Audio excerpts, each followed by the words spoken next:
Você já sentiu vontade de começar alguma coisa e não teve coragem? Meu nome é Leon Ramírez, eu sou fotógrafo e videomaker e no vídeo de hoje eu vou trazer uma espécie de quadro aqui para o canal, que é o Papo Cabeça. Vai ser um bate-papo, uma conversa sobre temas de audiovisual e também de inspiração.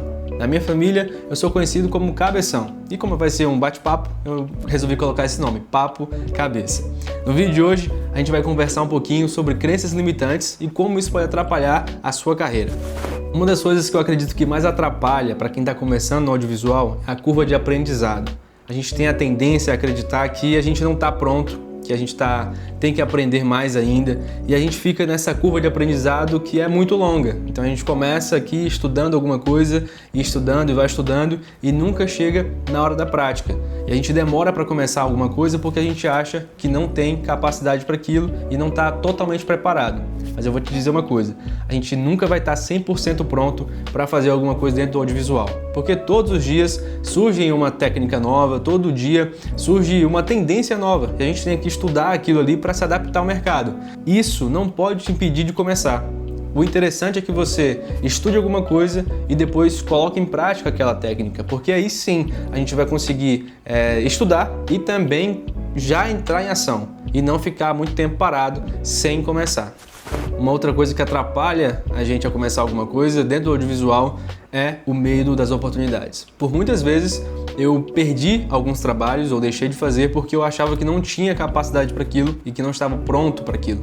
Mas, em determinado momento, eu recebi uma proposta para o trabalho que eu estou hoje e eu praticamente já estava decidido a não aceitar. Porque era uma instituição grande, eu trabalho na Câmara Municipal daqui da cidade e eu tinha 20 anos, foi em 2020, né? E achava que não tinha capacidade, que eu não conseguiria desempenhar aquele trabalho, mesmo eu tendo feito aquilo a minha vida inteira, mesmo eu trabalhando com fotografia desde cedo, com filmagem desde cedo, sabendo editar, mas eu achava que não tinha condição de aceitar aquela oportunidade. E aí, se não fosse o meu pai entrar em ação e falar assim, Leon, você consegue, você faz isso o tempo inteiro, não vai ser um trabalho, não vai ser difícil para você.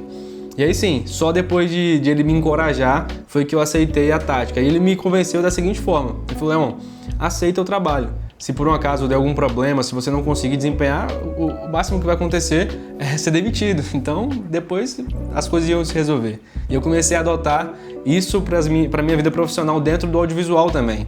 Porque muitas vezes aparecem vários tipos de trabalhos diferentes em que a gente precisa ou procurar uma técnica nova, aprender uma técnica nova, ou procurar um equipamento novo e que não está totalmente sob nosso controle. Mas isso não deve impedir com que a gente aceite a oportunidade. E aí, quando eu comecei a adotar essa metodologia, eu fazia assim, quando chegava uma oportunidade de trabalho, eu já de prontidão aceitava, ou então não recusava de começo. Eu ia procurar alguma solução, se eu não tivesse todos os equipamentos, eu procurava alugar alguma coisa e resolvia o problema. Um outro tópico é achar que você só vai conseguir fazer um bom trabalho se tiver o melhor equipamento. E eu já te digo logo, o melhor equipamento fica atrás da câmera. É você. Cuide de procurar buscar conhecimento, de buscar novas técnicas e deixe o equipamento para depois. Porque é óbvio que tem produções que vão exigir um equipamento de alta definição ou de última geração. Se você for fazer um filme para Netflix, por exemplo, você vai ter que ter uma câmera que filme em 4K, ou na verdade 8K, né? Então, sim, se for uma produção assim, o equipamento vai fazer diferença, mas se não for, na verdade, na maioria das vezes, não precisa. Na maioria das vezes, o que o cliente quer é o resultado final. Então não importa se você faz um vídeo com celular, se você faz com uma Fujifilm, que é o caso do meu vídeo aqui agora, se é com uma Sony, com uma Canon, geralmente o cliente final ele quer ver o resultado. Então foque em aprender técnicas novas, foque a se dar bem na edição, na captação e deixe o equipamento para depois. Comece com o que você tem. Se você tem um celular na mão, faça com o celular. Foque em aprender edição, que vai ser um diferencial na tua produção. E aí você vai evoluindo gradativamente, mas não deixe que o equipamento te impeça de começar. Outro tópico é achar que o mercado já está saturado. Bem, por ter muita gente produzindo conteúdo, muita gente gravando com o celular, porque hoje o celular faz barbaridade, com qualquer iPhone aí você consegue captar muita coisa, a gente acha que não tem mais espaço para bons videomakers, para bons editores. E eu te digo, cara, sempre tem espaço. Basta você achar um nicho que mais adequa ali ao seu modo de vida, porque esse que é o jogo, esse que é o lance. Pra gente descobrir qual nicho que a gente se encaixa melhor, é só a gente fazer uma autoanálise. Então eu, por exemplo, eu fiz direito, então para mim os assuntos jurídicos eu tenho mais afinidade com isso. Então eu consigo tanto conversar bem com o advogado, quanto entender a parte técnica da coisa. Então em todo o escritório de advocacia eu poderia ter ali um espaçozinho. E isso se aplica exatamente a você. Então se você pratica esportes, por exemplo, e entende de um esporte específico, certamente alguém ali dentro daquele nicho vai precisar de alguém que edite bem, de alguém que filme bem, e essa pessoa pode ser você. Uma outra coisa que atrapalha o nosso desenvolvimento dentro do audiovisual é a comparação com outros profissionais. Muitas vezes a gente compara o nosso trabalho que está começando aqui com o final de outra pessoa. A gente segue muitos produtores, muitas pessoas que produzem conteúdo, né?